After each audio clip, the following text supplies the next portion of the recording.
Hey guys, I'm Akadak. Today we're going to be talking about why players derailing the campaign is often a blessing in disguise for the Dungeon Master.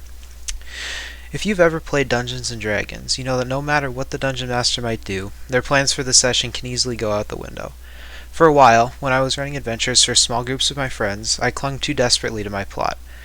Lately, however, I've realized how much of a gift it can be to have players doing things you don't expect, and how fun it can be as a player to surprise your DM. From completely changing the direction of a campaign to simply finding ways around what's thrown at them, at the core of the game sit the players. The main reason players decide to do the unexpected is that it's simply fun for them. Finding creative solutions to your seemingly straightforward problems can be the most enjoyable part of a session. These solutions also commonly require the skill sets of multiple characters, so the group will be able to bond both in and out of game through these devious antics.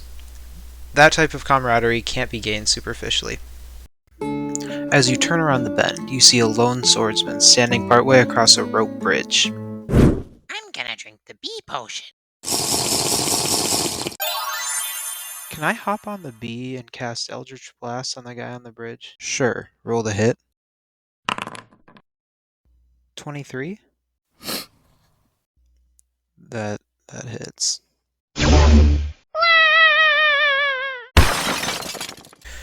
Having your prep thrown off the rails can also help you grow as a dungeon master. The party's sudden interest in a thoughtlessly named NPC, there must be thousands of boblins out there, a creature or critter of some sort, or your sudden revelation that there's more in the barbarian's head than hit things good, force you to think on your feet.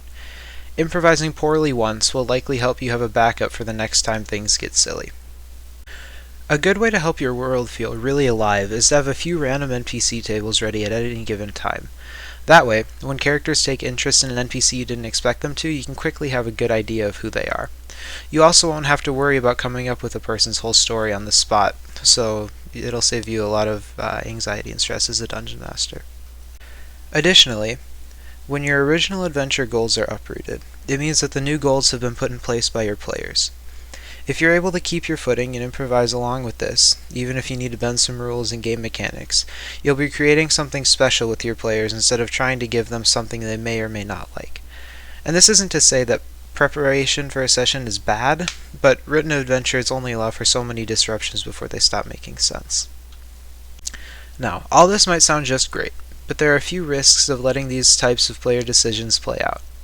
As the DM, make sure to only go along with your party's harebrained ideas if they mostly agree on it. What most means in this context depends on the group, so make sure you figure out what works for you. If you have a player that takes things away from the plot regardless of the party's consent and they seem unhappy, that's not a good sign.